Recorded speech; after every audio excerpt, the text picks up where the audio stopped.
Hello guys, welcome to English education students. आज हम पढ़ने वाले हैं क्लास 9th ज्योग्राफी के थर्ड चैप्टर को। चैप्टर का नाम है ड्रेनेज और ड्रेनेज के बारे में हम जानेंगे।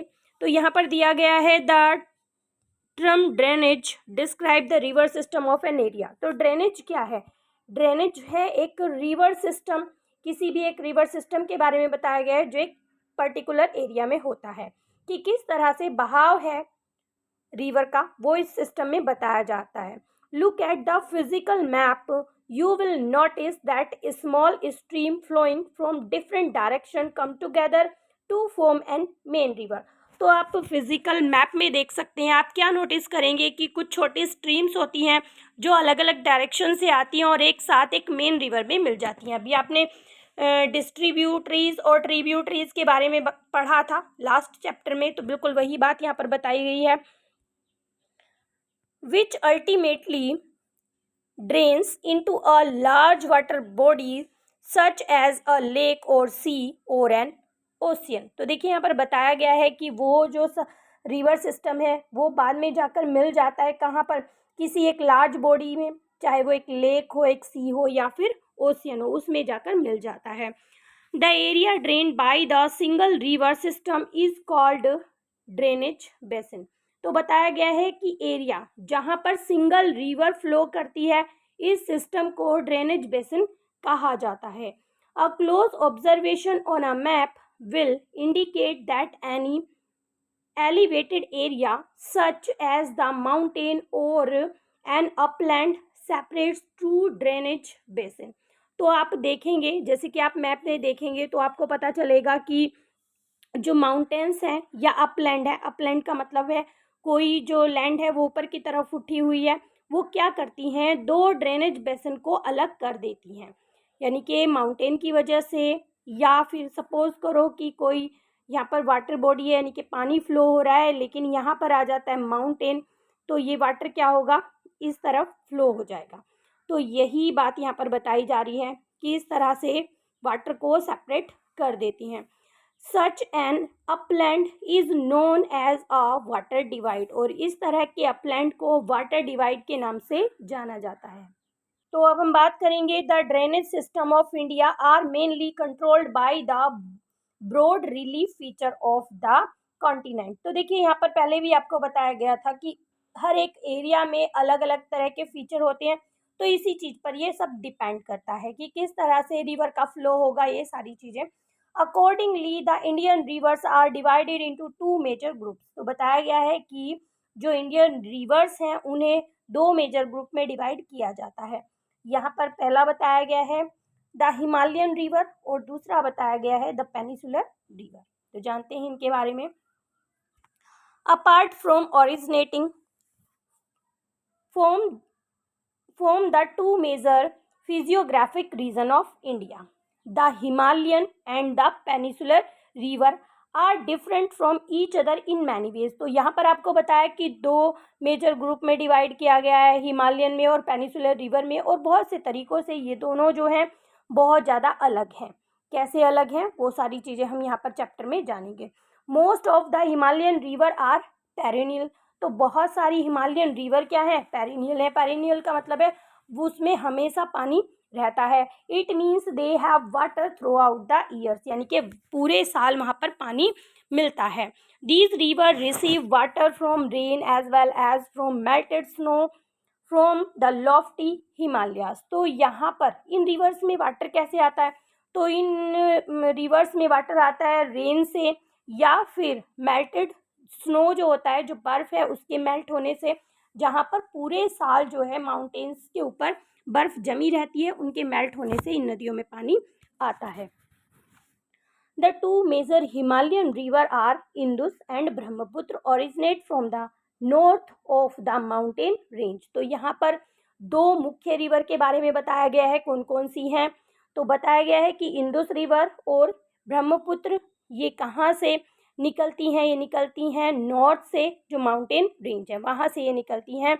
They have cut through the mountains making George, और ये आगे चल के क्या बनाती हैं, जॉर्ज बनाती हैं। The Himalayan river have long course from their source to the sea. तो ये जो हिमालयन रिवर हैं, ये आपको पता चला कि ये हमेशा जो है पानी से भरी हुई रहती हैं और ये आगे जाकर समुद्र में मिल जाती हैं। They perform intensive erosional activity in their upper course and carry huge loads of silt and sand। तो ये जो नदियाँ होती हैं ना, अपर मतलब जब ये ऊपर से बहती हैं माउंटेन से तो बहुत सारी इरोजनल एक्टिविटीज़ करती हैं, यानी कि अपने साथ बहुत सारी चीज़ों को बहा कर लेकर आती हैं।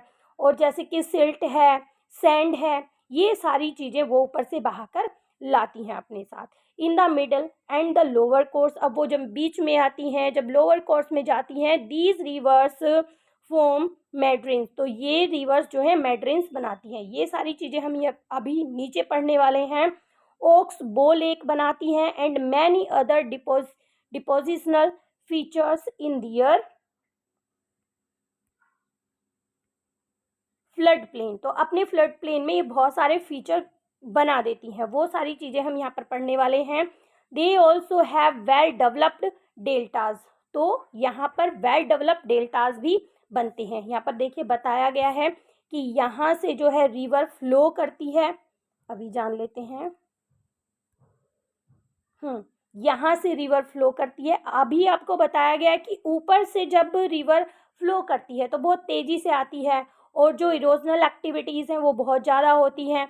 जब ये बीच में आती हैं तो ये अपने साथ बहुत सारी सिल्ट और सैंड को लेकर आती हैं। तो इस तरह से ये मेंडर बनाती हैं यहाँ पर, मतलब आप देख रहे हैं सीधी चलती चली आ रही है, बट आगे चल के क्या होता है, यहाँ पर ये कटने लगती हैं, इधर उधर फ्लो करने लगती हैं। अभी आपने ओक्स बो लेक के बारे में भी पढ़ा था। तो इस तरह से जो फिगर बनाती हैं इसे ओक्स बो लेक के नाम से जाना जाता है। और एट लास्ट ये डेल्टास क्रिएट करती हैं, जब पूरी रिवर आ जाती है और फिर ये डेल्टा इस तरह से डेल्टा बनाती हैं। आगे जानते हैं। A large number of peninsular rivers are seasonal. तो अब पेनिसुलर रिवर्स के बारे में बताया गया है कि बहुत सारी जो रिवर्स होती हैं वो सीजनल होती हैं, यानी कि किसी पर्टिकुलर सीजन पर वहाँ पर पानी होता है, पूरे साल वहाँ पर पानी नहीं देखने को मिलता है। As their flow is dependent on rainfall, क्योंकि उनका जो फ्लो होता है वो किस पे डिपेंड करता है, रेन पे डिपेंड करता है। अगर बारिश होगी तो वहाँ पर पानी होता है, अदरवाइज वो सूख जाती हैं।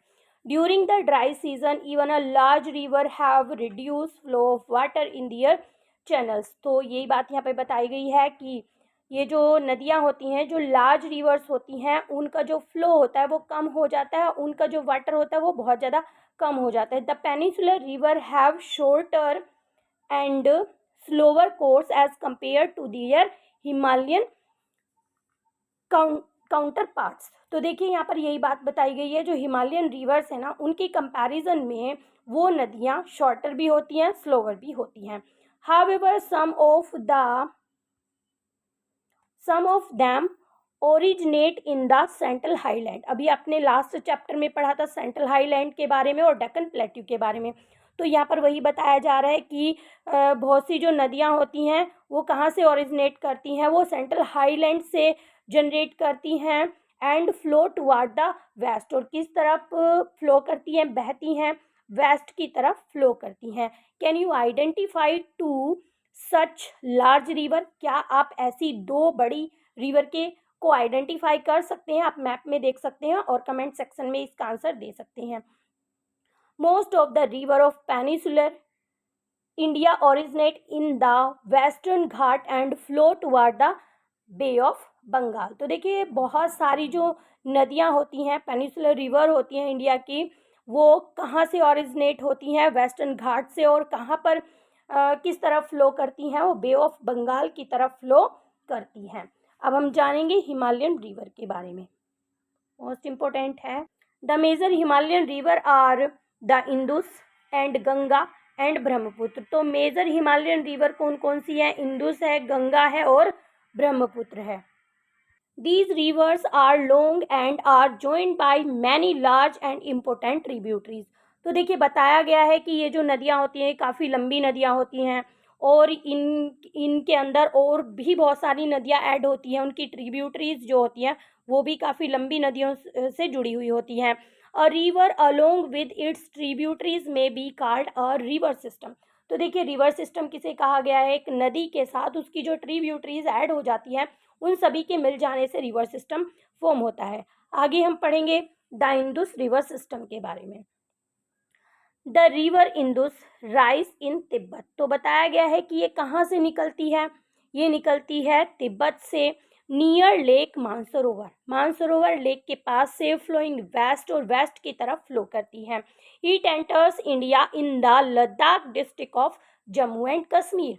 और ये कहाँ से इंडिया में एंटर करती हैं, ये लद्दाख से इंडिया में एंटर करती है, और जो किसका district of Jammu and Kashmir के डिस्ट्रिक्ट लद्दाख में ये एंटर करती हैं। It forms a picture George in this part. तो मतलब इनकी जो सीनरी होती है ना वहाँ पे वो बहुत ज़्यादा सुंदर होती है।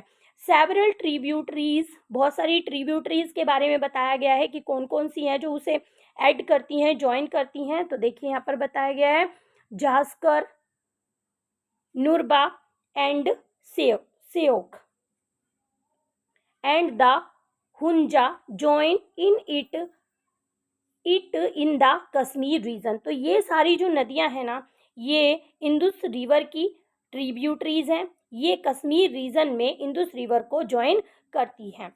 The Indus flow through Baltistan and Gilgit and emerge from the mountain of Attock. तो देखिए ये जो रिवर हैं इसके बारे में बताया गया है कि इंदुस रिवर फ्लो करती हैं कहाँ से, बाल्टिस्तान से एंड गिलगिट से, और कहाँ पर कहाँ से एमर्ज होती हैं, ये माउंटेन्स एट एटोक से ये एमर्ज होती हैं। The Satluj, the Beas and Ravi, the Chenab and the Jhelum join together to enter the Indus near the Mithan Kot in Pakistan. तो देखिए यहाँ पर कुछ और रिवर्स के बारे में बताया गया है, और बताया गया है कि ये जो नदियां हैं जैसे कि सतलुज है, बीस है, रावी है, चेनाब है, झेलम है, ये एक साथ ज्वाइन करती हैं, इंदुस रिवर में एंटर होती हैं, कहाँ पर, मिठन कोट में जो पाकिस्तान में है। Beyond this the Indus flow southward eventually reaching the Arabian sea. मतलब ये सब होता है, ये सारी नदियां वहाँ पर जाकर मिल जाती हैं, और जो इंदुस रिवर है उसका फ्लो होता है साउथ की तरफ, और ये अरेबियन सी में जाकर मिल जाती हैं ईस्ट ऑफ कराची के ईस्ट से। The Indus plain has a very gentle slope. तो ये जो इंदुस प्लेन है ना यहाँ पर बहुत ही हल्का सा ढलान होता है, with a total length of 2900 kilometre. तो यहाँ पर इसकी लेंथ कितनी दी गई है, 2900 किलोमीटर दी गई है। The Indus is one of the largest river, बताया गया है इंदुस जो है एक लार्जेस्ट रिवर है ऑफ द वर्ल्ड। देखिए आगे बताया गया है कि इंडिया में इसका कितना पार्ट है। A little over a third of the Indus basin is located in India in the state of Jammu and Kashmir, Himachal Pradesh and Punjab, and the rest is in Pakistan. तो मतलब एक छोटा सा part है Indus का जो India में locate करता है। कौन कौन से स्टेट यहाँ पर बताए गए हैं, बताया गया है जम्मू एंड कश्मीर में, हिमाचल प्रदेश में, पंजाब में, और बाकी जो बचा हुआ है ना वो बाकी सब पाकिस्तान में पड़ता है। अब हम पढ़ेंगे द गंगा रिवर सिस्टम के बारे में। गंगा रिवर इंडिया की एक मेन रिवर है, इसके बारे में जानते हैं। The head water of Ganga called the Bhagirathi is feed by the Gangotri glacier and joined by the Alaknanda and Dev Prayag in Uttarakhand. तो देखिए बताया गया है जो हेड वाटर है गंगा का उसे क्या कहा जाता है, उसे भागीरथी कहा जाता है, और जो गंगोत्री ग्लेशियर से निकलती है और अलकनंदा में जाकर मिल जाती है, कहाँ पर, देव प्रयाग में, उत्तराखंड में। At Haridwar the Ganga emerge from the mountains to the plains. अब हरिद्वार की बात की जा रही है। हरिद्वार में जो गंगा रिवर है वो माउंटेन से एमर्ज होती है और प्लेन्स में आती है। यहाँ पर पिक्चर भी दी गई है, यहाँ पर पिक्चर दी गई है भागीरथी एंड अलकनंदा एट देव प्रयाग। तो ये दोनों जो रिवर्स हैं वो मिल रही हैं यहाँ पर जाकर। The Ganga is joined by many tributaries from the Himalayas. तो जो गंगा है इसमें बहुत सारी ट्रिब्यूटरीज जो हैं हिमालय से निकलकर मिल जाती हैं। A few of them being major rivers such as Yamuna, the Ghaghara and Gandak and the Kosi. तो यहाँ पर कुछ और मेजर रिवर्स के नाम बताए गए हैं, जैसे कि यमुना है, घाघर है, गंडक है और कोसी है। ये सभी जो है ट्रिब्यूटरीज हैं गंगा रिवर की। The river Yamuna rise from the Yamunotri glacier. अब यमुना रिवर के बारे में बताया गया है, कहाँ से ये राइज करती है, कहाँ से निकलती है, यमुनोत्री ग्लेशियर से निकलती है जो कि हिमालय में है। It flow parallel to the Ganga and as a right bank tributaries. और ये जो है गंगा के पैरेलली फ्लो करती है। Meet the Ganga and at Allahabad. और कहाँ पर मिल जाती है, जाकर गंगा से मिल जाती है इलाहाबाद में। The घाघर, the Gandak and the Kosi rise in the Nepal Himalaya. अब बताया गया है कि ये कहाँ से निकलती हैं, घाघर, गंडक, कोसी रिवर कहाँ से राइज करती हैं, नेपाल हिमालय से ये राइज करती हैं। They are the rivers which flood parts of the northern plains every years, causing widespread damage to life and property but enrich the soil for the intensive agricultural land। तो देखिए ये जो रिवर्स हैं इनकी वजह से काफ़ी बाढ़ भी आ जाती है और बहुत ज़्यादा डैमेज भी होता है लाइफ का, प्रॉपर्टी का, लेकिन ये जो हमारी सॉइल है इसको उपजाऊ बनाती है, इसमें फर्टिलिटी लेकर आती है। The main tributaries which come from the peninsular upland. अब अपलैंड के बारे में आपने जाना होगा, सपोज करो ये एक लैंड है लेकिन यहाँ से थोड़ी अप है, जैसा कि मैंने आपको माउंटेन के बारे में बताया, कोई रिवर है फ्लो कर रही है तो इस तरह से वो डिवाइड हो जाती है। तो देखिए यहाँ पर बताया गया है the main tributaries which come from the peninsular upland. वो मेन ट्रिब्यूटरीज जो कि पेनिसुलर अपलैंड से आती है वो कौन कौन सी हैं, are the Chambal, the Betwa and the Son river. ये सारी नदियां हैं। These rise from semi arid areas. ये कहाँ से निकलती हैं, सेमी एरिड एरियाज से निकलती हैं। Have shorter course and do not carry much water in them. इनमें ज़्यादा पानी नहीं होता है, शॉर्टर भी होती हैं। Find out where and how the ultimately join the Ganga. और ये हमें फाइंड आउट करना है कि कहाँ से निकलती है और किस तरह से गंगा को ज्वाइन करती है। Enlarged with the water from its right and left bank tributaries, the Ganga flows eastward till फराक्का in waste Bengal. तो देखिए यहाँ पर बताया गया है कि यहाँ पे पानी जो है बहुत ज़्यादा हो जाता है, इतनी सारी ट्रिब्यूटरीज हो जाती हैं, गंगा में जाकर मिल जाती हैं। फिर जो गंगा है वो ईस्ट की तरफ फ्लो करती है, कहाँ तक, फराक्का तक, वेस्ट बंगाल में। This is the northern most point of the Ganga delta. और यहाँ पर गंगा डेल्टा बनता है और ये जो है नॉर्दर्न मोस्ट पॉइंट है गंगा का, जहाँ पर डेल्टा क्रिएट करती है ये। The river bifurcates here. अब यहाँ से जो है ये जो रिवर है ये अलग थलग हो जाती है। द भागीरथी, हुगली, ये डिस्ट्रीब्यूटरी बन जाती है। यहाँ पर बताया गया ना कि ये डिस्ट्रीब्यूटरी की फॉर्म ले लेती है, यानी कि अभी तो यहाँ पर बहुत सारी नदियाँ आकर मिल रही थी लेकिन यहाँ से नदियाँ निकलने लगती हैं। Flows southward through the deltaic plain. तो ये जो है साउथ की तरफ फ्लो करने लगती है डेल्टाइक प्लेन से to the bay of Bengal के लिए।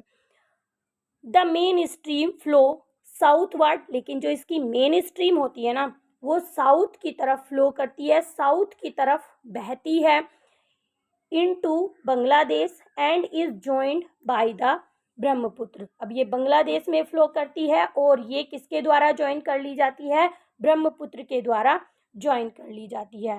Further downstream it is known as the मेघना। आगे चलकर इसे किस नाम से जाना जाता है, मेघना नाम से जाना जाता है।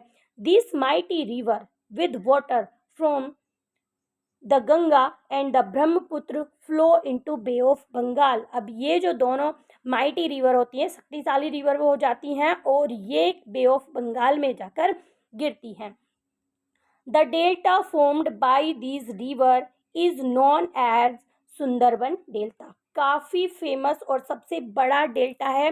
तो ये जो नदियां हैं ये डेल्टा बनाती हैं बे ऑफ बंगाल में, और किसके नाम से जाना जाता है उस डेल्टा को? सुंदरबन डेल्टा के नाम से जाना जाता है। The length of the Ganga is over 2500 kilometre. तो यहाँ पर गंगा की लेंथ बताई गई है, वो कितनी है? 2500 किलोमीटर बताई गई है। यहाँ पर बताया गया है, look at the figure 3.5, can you identify the type of drainage pattern formed by Ganga river system. तो ऊपर एक मैप दिया गया है, उसमें दिखाया गया है कि किस तरह से गंगा रिवर सिस्टम जो है बना हुआ है। अब अम्बाला की यहाँ पर बात की जा रही है। Ambala is located on the water divide. Water divide के बारे में आपको बता दिया गया था कि किस चीज़ को हम वाटर डिवाइड कहते हैं। तो अम्बाला जो है वाटर डिवाइड पर लोकेट है between the Indus and the Ganga river. अब वहाँ पर कौन कौन सी नदियाँ हैं? इंदुस और गंगा रिवर के वाटर डिवाइड पर है। The plain from Ambala to the Sundarban stretch over nearly 1008 kilometre. अब अम्बाला से लेकर जो सुंदरबन है वहाँ तक इसकी लंबाई बताई गई है, कितनी है? 1800 किलोमीटर है। But the fall in it is hardly 300 metre. जबकि इसका जो स्लोप बताया गया है, इसका जो ढलान बताया गया है वो 300 मीटर ही बताया गया है। लेंथ ज़्यादा है लेकिन स्लोप यहाँ पर बहुत कम है। तो यहाँ पर आज हम पढ़ने वाले हैं आगे ब्रह्मपुत्र रिवर सिस्टम के बारे में। तो देखिए Brahmaputra river system, I hope आज चैप्टर को यहीं कर देते हैं कंप्लीट। ब्रह्मपुत्र रिवर सिस्टम को हम आने वाली वीडियो में पढ़ेंगे। यहाँ पर हमने हाफ पार्ट को मोस्टली पढ़ लिया है। अगर वीडियो आपको अच्छी लगी है तो एक लाइक ज़रूर करें और नेक्स्ट वीडियो में ज़रूर विजिट करें, क्योंकि हम चैप्टर को नेक्स्ट वीडियो में कंप्लीट करने वाले हैं। ज़्यादा चैप्टर आपका नहीं रहा है। तो मिलते हैं अपने नेक्स्ट टॉपिक में, तब तक के लिए बाय बाय।